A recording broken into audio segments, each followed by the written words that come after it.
আপনার রোগীর কি সমস্যা ছিল? Brain tumour. আপনার রোগী কি হয়? আপনার বয়স কত? 12 রানিং। আপনার মেয়ে ব্রেন টিউমার কোথায় ধরা পড়ছে? কোন হাসপাতালে গিয়ে ধরা পড়ছে? প্রথম চাঁদপুরে ধরা পড়ছে, তারপরে কি কোন কোন জায়গায় চিকিৎসা করছেন? বিউটি সায়েন্সে। তখন তো ডাক্তাররা কি বললেন? ওখানে আমরা করছিলাম রেডিমেড ধরা গেছে ওরা বিষ্কার শ্যামালিতে ওখানে করেছি শ্যামলীতে ব্রেন টিউমার অপারেশন করাইছে। অপারেশন করার পরে কি ধরা পড়লো? পরীক্ষা করছিলাম পরে পরীক্ষার পরে ক্যান্সারের জীবাণু ধরা পড়লো নাকি? এখন আবার রিপোর্ট করছেন, 6 মাস ওষুধ খেয়েছেন আমাদের ক্যান্সার অপারেশন ছাড়া ক্যান্সার ধরা পড়ছে, তারপর চলে আসছেন। আল্লাহ অশেষ রহমতের রিপোর্ট সম্পূর্ণ ভালো আসছে। হ্যাঁ, আর আপনার রোগীর অবস্থা কি?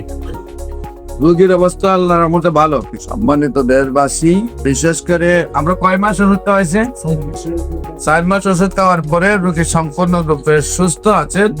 ব্রেন টিউমার রোগী ক্যান্সার হয়েছিল। আপনারা জানেন যে ব্রেইনের যে ক্যান্সার রোগীগুলা, এগুলো মূলত টিউমার হইলে টিউমারটা সম্পূর্ণরূপে খাইতে নিয়ে আসতে পারে না। 5% 10% টিউমারটা থেকে যায় এবং ওই টিউমারটা আবার আস্তে আস্তে বড় হয়ে যায়। ওনার বাবুর টিউমারটা কাটার পরে ওনার ক্যান্সার ধরা পড়ছে। আল্লাহর অশেষ রহমতে উনি দ্রুত চলে আসছেন আমাদের কাছে। এখন সম্পূর্ণ রিপোর্টে ক্যান্সার মুক্ত আসছে।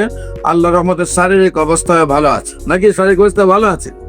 বিশেষ করে আপনাদেরকে বলবো, ক্যান্সার হলে আনসার নেই, সেই কথার কোনো ভিত্তি নাই। আপনাদের ক্যান্সারের যে কোনো সমস্যার জন্য এবং যে কোনো প্রয়োজনে আপনাদের যোগাযোগ করার জন্য আহ্বান জানিয়ে শেষ করছে। সবাইকে ধন্যবাদ। আসসালামু আলাইকুম ওয়া রাহমাতুল্লাহি ওয়া বারাকাতুহু।